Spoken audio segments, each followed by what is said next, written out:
আচ্ছা, আমাদের আজকে তো একটি প্রধান আলোচনার বিষয় এটি হয়ে দাঁড়িয়েছে এই সংবাদটি আসার পর থেকে যে আন্তর্জাতিক অপরাধ ট্রাইব্যুনালের একজন প্রসিকিউটর সাইদুর রহমান আপনার বিরুদ্ধে পত্রিকার প্রকাশকের বিরুদ্ধে রাষ্ট্রদ্রোহ ও তথ্য প্রযুক্তি আইন লঙ্ঘনের অভিযোগ এনেছে। এটা তো আর আপনাদের যার নাম বললেন তিনি করেননি, এটা সরকার করিয়েছেন। কাজে ওভাবে কথাটা বলুন, কথা টুইস্ট করবেন না। এটা মামলার জন্য সরকার গেছিল, আমাদের কাছে যে প্রথমে গেছিল শামসুদ্দিন মানিকের কাছে, যে শামসুদ্দিন মানিকের বিরুদ্ধে আমি মানি লন্ডারিং এর অভিযোগে মহামান্য রাষ্ট্রপতি এবং প্রধান বিচারপতির কাছে সুপ্রিম জুডিশিয়াল কাউন্সিল গঠনের আবেদন জানিয়েছি এবং সেই আবেদন মহামান্য রাষ্ট্রপতি গ্রহণ করেছেন। আমাকে চিঠি দিয়ে জানিয়েছেন রাষ্ট্রপতির কার্যালয় থেকে যে এটা গ্রহণ করা হয়েছে। সেই বিচারপতি আমার মামলা কি শুনতে পারেন না। তো বাংলাদেশের বিচার ব্যবস্থা কোন পাতালে চলে গেছে এটা আরেকটা প্রমাণ শামসুদ্দিন চৌধুরী মানিকের আমার মামলা শোনা।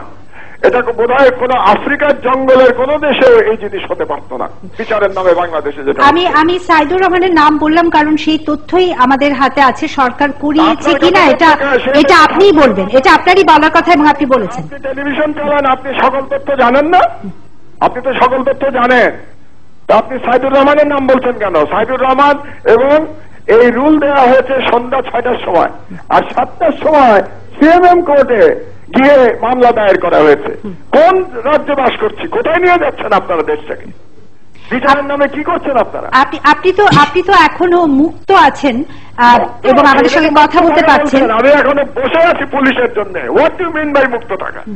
কিসের মুক্ত? বাংলাদেশে কে মুক্ত আছে? বাংলাদেশ একটা 54,000 বর্গ মাইলের কারাগার, 16 কোটি মানুষ এখানে চলে আছে। এখানে একটা মানুষ একটা ব্যক্তি এবং একটা পরিবারের রাজত্বে পরিণত হয়েছে বাংলাদেশ। এখানে পুলিশ সবকিছু তার আন্ডারে। এখানে যেই দ্বিতীয় যে অভিযোগটা আনা হয়েছে যে তথ্য প্রযুক্তি আইন লঙ্ঘনের অভিযোগে, সেখানে মানে সংবাদপত্র হিসেবে সম্পাদক হিসেবে আপনার সোর্স প্রকাশের বাধ্যবাধকতা নেই, কিন্তু কোনো আইন ভেঙে আপনারা এই তথ্য সংগ্রহ করেছেন কিনা এই প্রশ্নটা বারে বারে উঠছে। আপনি কি আমাদের দর্শকদের জন্য বলবেন যে আপনার এই 17 ঘন্টা ভাঙা হয়নি? আপনারা হয়তো ভুলে গেছেন যে এটা প্রথম এটা ইকোনমিস্টে উঠেছে। ইকোনমিস্ট প্রশ্ন করেছিল বিচারপতি নাসিমকে তার অনৈতিক কার্যকলাপের জন্য, এবং নাসিম সাহেব তখন তার রুলিং এ তিনি স্বীকার করেছেন যে তিনি অনৈতিক কাজ করেছেন এবং তিনি কথা বলেছেন যেটা কোনো বিচারপতি করতে পারেন না। এবং করার পরে তিনি রুল ইস্যু করেছেন এটা ইকোনমিস্টের বিরুদ্ধে, এবং ওই রুলিং এ তিনি বলেছেন যে এই হ্যাকিং এর দায়িত্ব ইকোনমিস্টের, এবং সেটার দায়িত্ব এখন তারা আমার দেশের ঘরে চাপাচ্ছে। এটাই অনৈতিক।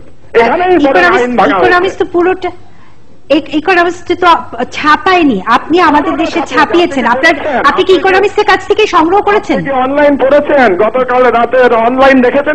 হ্যাঁ, অনলাইনে দেখেছি। সম্পূর্ণ ছাপা হয়েছে। আপনি মিথ্যা তথ্য দিচ্ছেন কেন যে ইকোনমিস্ট ছাপায়নি? না, সেটা তো ওই ঘটনার পরে ব্লগে বিভ্রান্ত করছেন কেন? আপনার দর্শকদের বিভ্রান্ত করছেন কেন? না, দর্শকদের বিভ্রান্ত করতে চাই না বলেই আপনার সঙ্গে সরাসরি কথা বলছি। বিভ্রান্ত করবেন না। ইকোনমিস্ট ছাপিয়েছে, ইকোনমিস্ট তার মতো করে ছাপিয়েছে, ইকোনমিস্ট তাদের মন্তব্য দিয়ে ছাপিয়েছে। আমরা কোনো মন্তব্য দেইনি, আমরা শুধুমাত্র তথ্যটা জনগণের অধিকার আছে, জনস্বার্থে আমরা প্রকাশ করেছি। এখানে কোন রকম আইন ভাঙা হয়নি।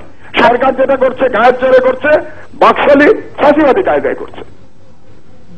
আপনাকে অনেক ধন্যবাদ আমাদের সঙ্গে টেলিফোনের মাধ্যমে যোগ দেওয়ার জন্য। কথা